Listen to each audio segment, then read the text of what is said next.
Hey everyone, FFJmon here and welcome back to the channel. In today's video, I'm going to be doing a movie review, and the movie that I will be reviewing is going to be none other than Pokémon The First Movie, aka Pokémon Mewtwo Strikes Back. Now, I've seen this movie several times throughout my life. I think the earliest I saw it was probably when I was like 5 years old. We had it on VHS, and yeah, at the time I thought it was a great movie, and I've watched it since then when I've been older, and I haven't seen it in a couple years, so I wanted to do a series of me doing a review of all the different Pokemon movies, whether that be live action or the animated movies. So be on the lookout for future reviews, but today I'm going to be reviewing Pokemon The First Movie, and I watched it today, so it's fresh in my mind. I took some notes and have some good thoughts on the movie. So I'm basically going to be explaining the plot of the movie. I'm going to be talking about my likes and dislikes of the movie, and then I'll give kind of an overall rating of what I thought about the movie, kind of out of 5 stars.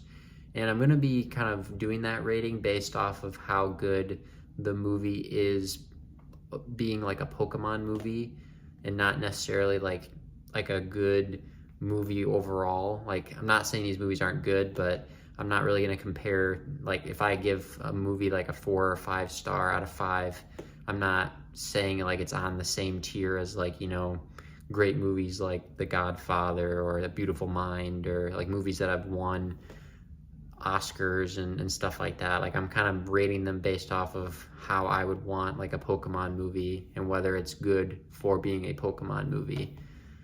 So feel free to comment on the video. Let me know if you agree or disagree with my overall rating. But yeah, I'm excited to give you guys my review of Pokemon The First Movie.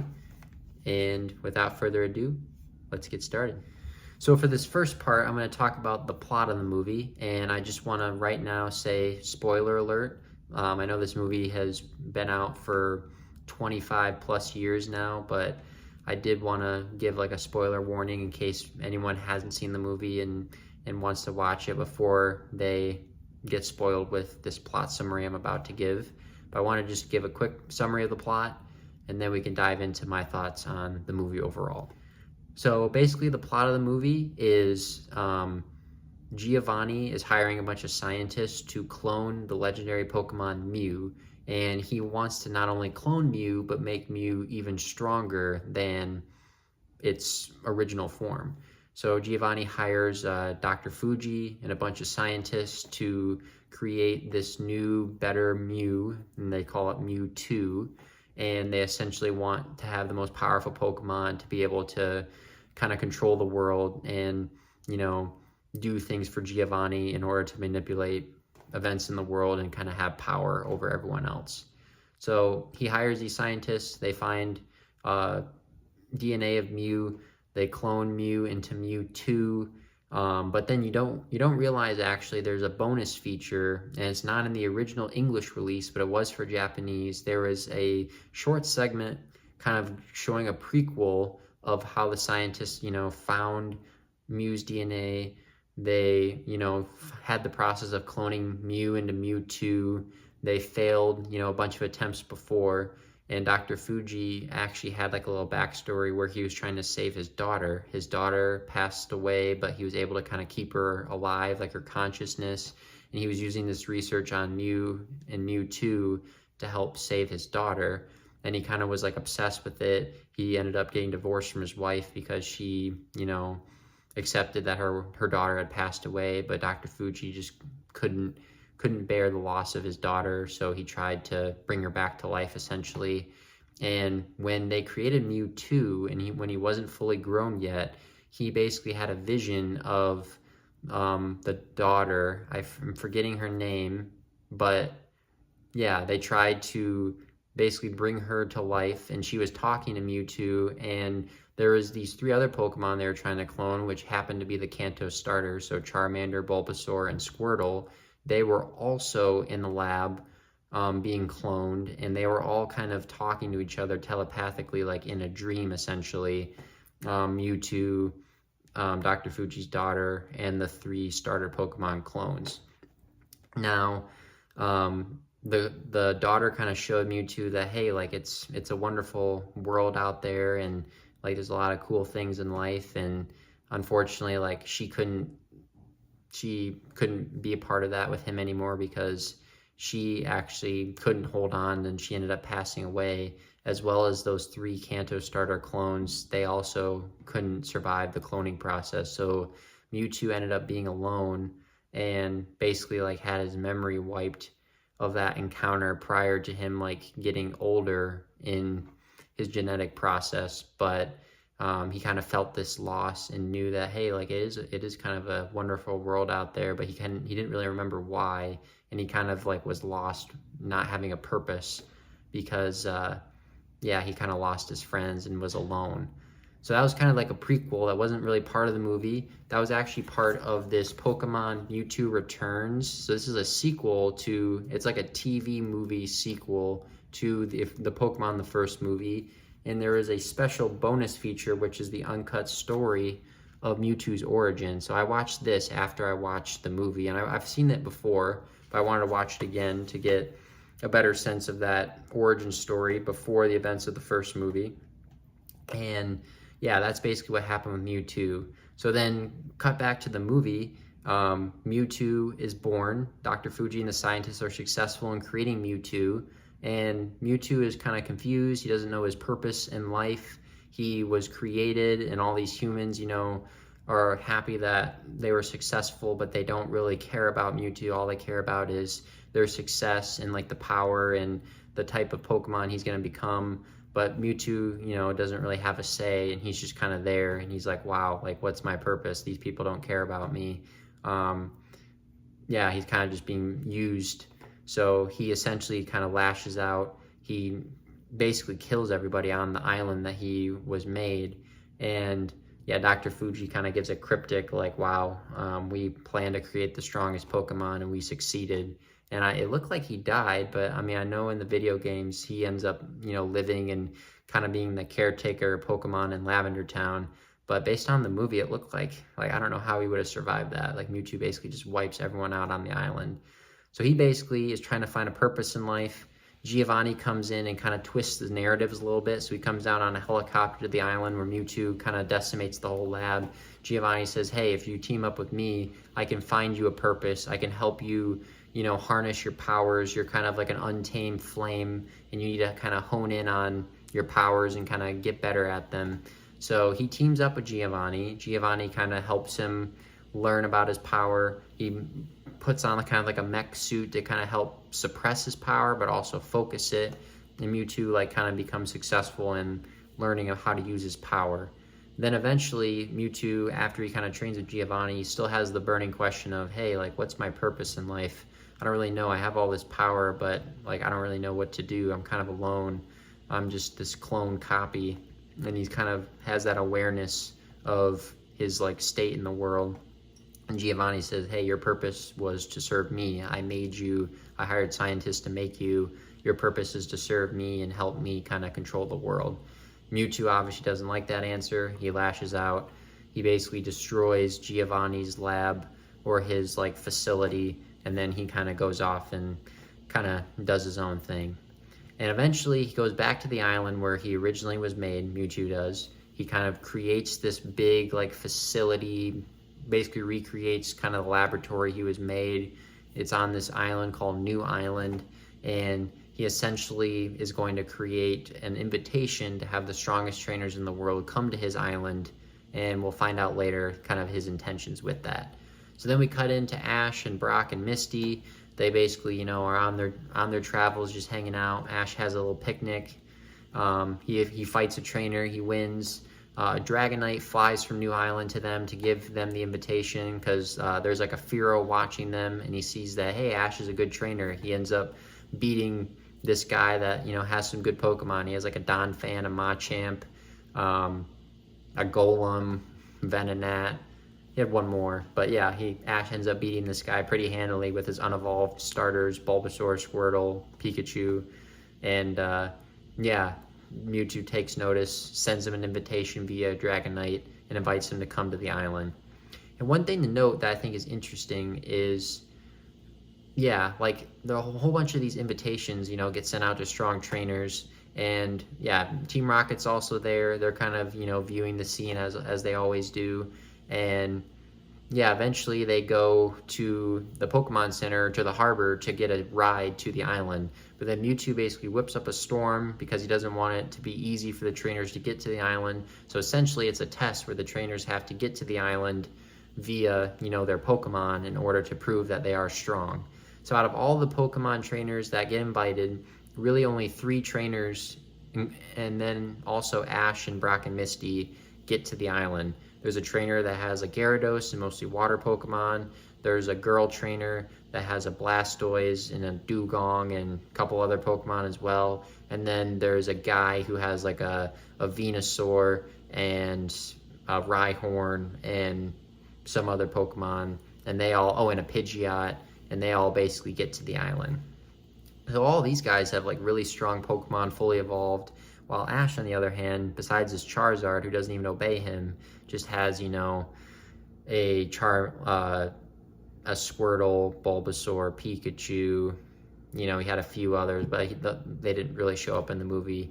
But it's interesting because, Ash has such an affinity and love for his Pokemon that, despite them not being fully evolved, like he still beats good trainers with these Pokemon because he has such a, compassionate heart and trusts his Pokemon and, believes in them.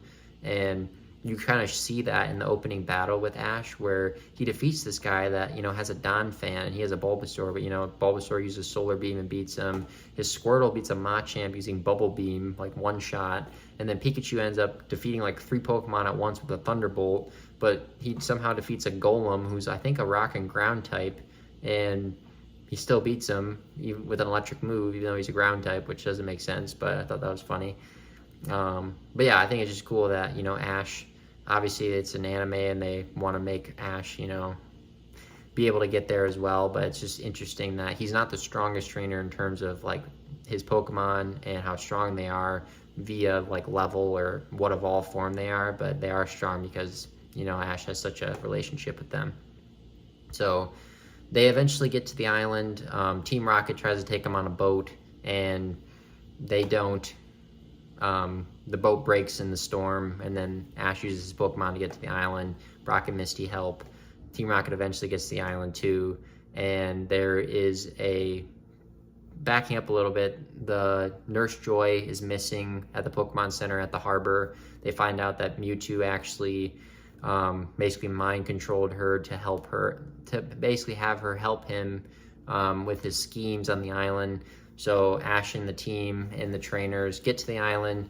Mewtwo kind of reveals himself and says, yes, I invited you guys basically to show that I can not only be the strongest Pokemon, but I'm also even like a better Pokemon trainer than you guys and a Pokemon master. The trainers are confused because they're like, how can you be a Pokemon master when you're a Pokemon? And then basically Mewtwo kind of flexes a little bit, shows his power. Then they battle him basically. Mewtwo makes new clones of the Kanto starters, kind of going back to that like prequel episode that shows, he was friends with these Kanto starters. They didn't make the cloning process. I think subconsciously, even though Mewtwo didn't really remember that, he still ended up making Kanto starters but fully evolved, and he has them go up against 3 Kanto starters that the trainers have.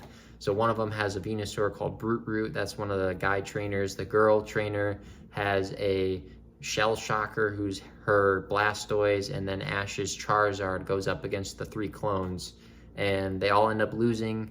Mewtwo wins, and then Mewtwo wants to, take all their Pokemon, clone them, make them into better ones, and then essentially use a storm to wipe out the world and have all the clone Pokemon basically, inherit the Earth.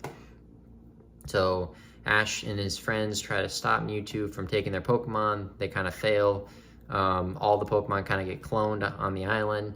Then there's like a big battle at the end between the clone Pokemon and the original Pokemon, and then Mew shows up. So Mew and Mewtwo face off, and all the original Pokemon and the clone Pokemon face off. Ash kind of sees all the craziness going on and says like, hey, Pokemon shouldn't be fighting each other. So he kind of steps in the middle between Mew and Mewtwo as they try to decimate each other. And then, you know, Ash has the famous scene where he basically dies. The Pokemon use their tears to revive him.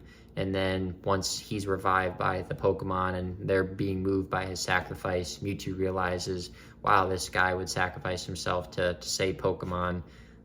He kind of wakes him up and says, you know, there is some good in the world. There's good in humanity. It's not about like how you're born. It's about what you do with the gift of life. And then he kind of goes off with the clones to kind of start a new life and to live his life kind of in a better way than he did before. And so kind of after that, he wipes, you know, Ash and everyone's memory. They get back to the harbor, and, you know, Ash and their friends don't really remember what's going on, but they kind of look off in the distance and kind of, you know, go on with their journey. Ash sees a Mew and is like, hey, I think I saw a Mew. And then Brock and Misty didn't see it, but Ash was like, hey, I saw like a Ho-Oh on my first day starting as a trainer. I saw a Mew. There's a lot of great Pokemon out there. I can't wait to see what's out there and hopefully see it again. So that was kind of a long summary, but that's basically the plot of the movie. So yeah, big spoilers there, just kind of said the whole movie. And now I'll kind of go into my thoughts on the movie, analysis a little bit, and then kind of some of the pros and cons of what I liked about the movie, what I didn't, and then kind of my overall rating of Pokemon The First Movie.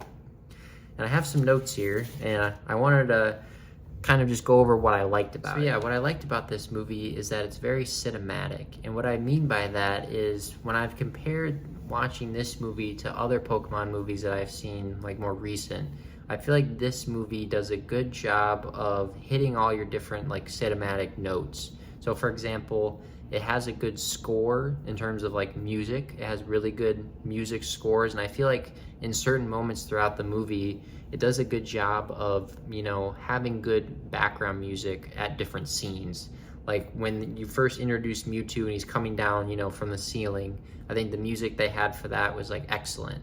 And like all the different camera angles of showing like Mewtwo and kind of his like dominating presence and everything, like I thought that was really good. I thought the voice acting of like Mewtwo and like the sounds the Pokemon made and like all that was really good. I thought like the 3-on-3 battle between the clone Kanto starters and the original Kanto starters, like that whole scene, the music behind that, like that was all very cinematic and very like epic. And I thought that was like such a good element of the movie.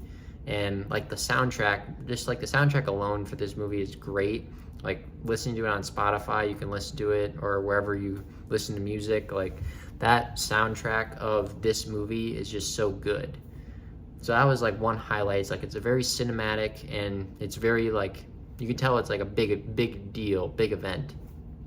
Other things I liked about it too is, yeah, you know, there were some mistakes and some quirks with the movie, and, you know, it's actually pretty, well, before going into kind of some of the errors, we'll talk about its charm. Like, I think it's just it's a very wholesome and funny movie. Like, I love some of the jokes that they throw in.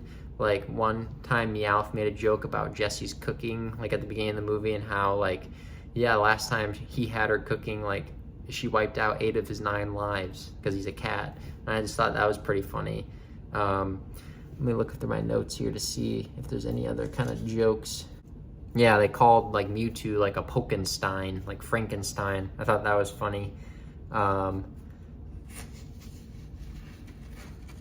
yeah, and even the music they played, like the music they played when they showed the woman that ended up being Nurse Joy that was mind controlled by Mewtwo.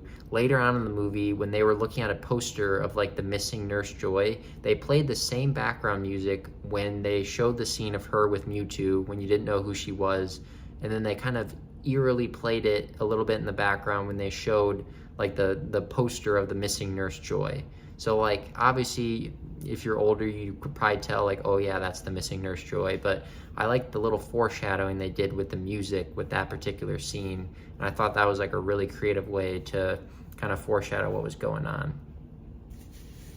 And like also there was no really unnecessary dialogue. I feel like, you know, everyone kind of said what they needed to say, and I feel like a lot of times with like the newer Pokemon anime and movies, like sometimes I feel like the characters just like over talk or like say, you know, what they're feeling, and it's kind of more like kiddish dialogue. And I get like it's a kid show and it's not necessarily for adults, but I feel like the late 90s did a good job of like catering to kids, but also not necessarily being like fully kiddish. And at least with the dialogue, I felt like the older stuff did a good job of being funny and not, you know, just being so over like emphasizing your emotions and overemphasizing everything and being too like over the top. I feel like it wasn't necessarily like crazy over the top, but I thought the dialogue was pretty good. And yeah, the Tears of Life soundtrack, so like the last song where Ash gets revived, I thought that's such an emotional moment. Let's see, anything else? Yeah, I thought it was interesting that Mewtwo, like, he kind of wanted to find a purpose in life, and, you know, he wanted to, you know, hone his powers. He did. He wasn't satisfied. He wanted to, you know, find his purpose. He thought he could with Giovanni. He couldn't. He wanted to, you know, invite all these trainers to prove that he was the most powerful Pokemon. But even then, he kind of still wasn't satisfied. And then Mew shows up, and he's like, okay, well, you know, I need to defeat Mew to prove that I am the best. But I feel like the whole movie, he was kind of just trying to find his purpose. But then in contrast, you have Mew, who's basically just, you know, living life, just embracing anything life throws at Mew. Like, Mew would just, you know, hang out at the mountains, be in the forest, you know, it was underwater, just kind of chilling. It, like, enjoyed playing with those fans that Mewtwo had, like, on his island. Like, I feel like Mew is just very carefree and, like, wasn't questioning its purpose in life, because, you know, its purpose in life was just to live. And I thought that was an interesting way to contrast between Mewtwo's kind of like psychological distress of wanting to know what his purpose is, whereas Mew is just kind of like living his purpose and just living and existing. And I don't really think Mew even knew what it was doing when it was like fighting Mewtwo in a way. It was kind of just like fighting him because Mewtwo kind of started it, and then he kind of just was fighting back, but just because that kind of just was happening, or maybe it was defending itself. But even then, I don't really know Mewtwo or Mew was doing anything subconsciously wrong. It was just kind of living life and embracing whatever was in front of it.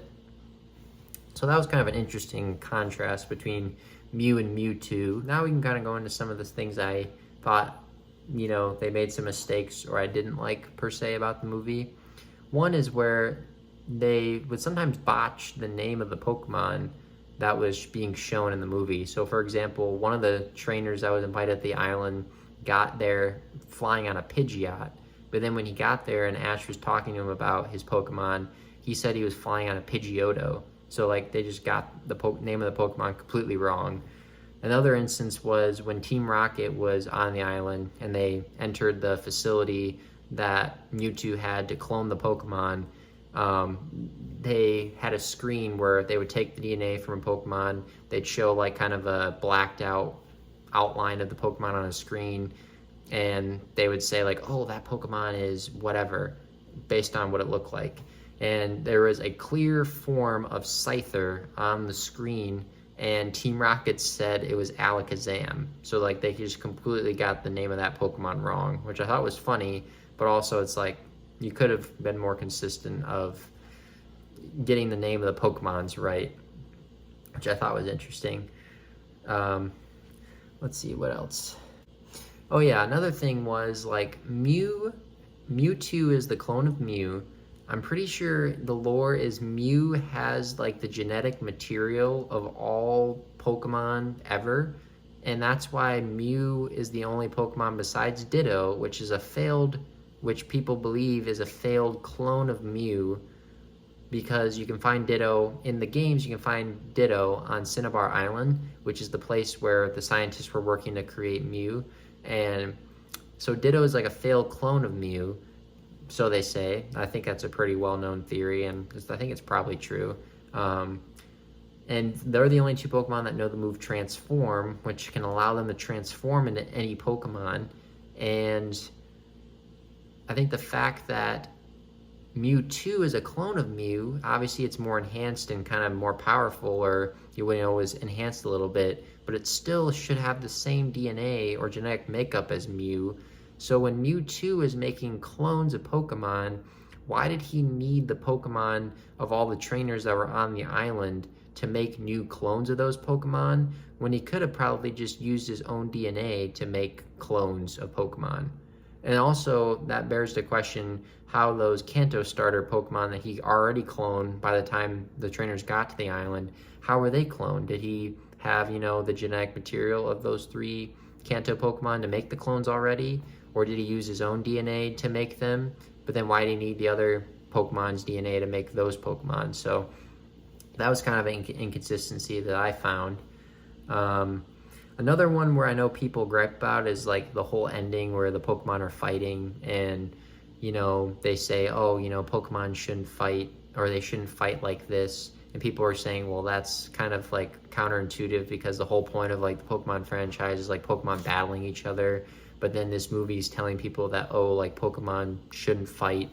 But in a way, the movie did kind of address that because all the characters were saying, oh, like, you shouldn't force Pokemon to battle this way, or they're not meant to fight, not like this. And I think the difference is it's kind of like in our society with like sanctioned sports like boxing or like football, where there is like acceptable levels of violence that happens in any of these sports. And it's kind of similar in the Pokemon world to like Pokemon battles, where Pokemon battles are like kind of sanctioned, agreed upon events between trainers and Pokemon.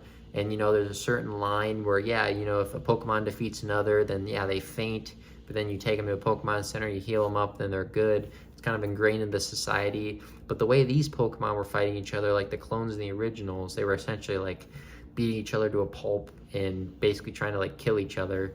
And they weren't fighting for sport or for battling. They were fighting kind of more just brutally, not sanctioned. Like what Mewtwo and the trainers were doing when they were like battling, doing the 3-on-3 between the starters, like that was battling, versus like what they were doing at the end was just, them beating each other like crazy. So I'm not super concerned, or like I get why people were kind of upset about that scene, but I think it kind of made sense and was kind of consistent with the message of the franchise. Like they okay with Pokemon battles, but not with like Pokemon irrationally trying to hurt each other. So I think that made sense. And then, let me think of anything else that I have here.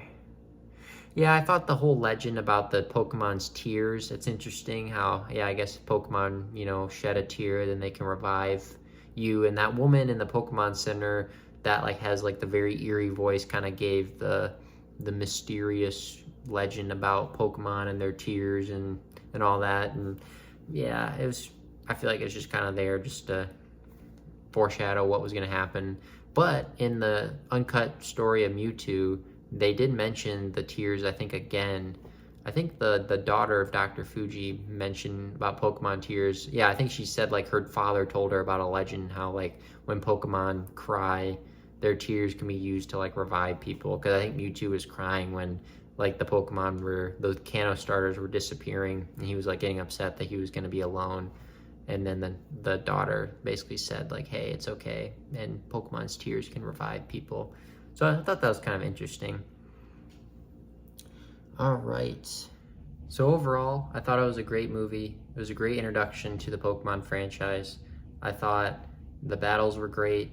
Mewtwo is a great villain. They really put an emphasis on him and his story. It really set the groundwork for future movies and future kind of stories. And I think it's just a quintessential Pokemon movie.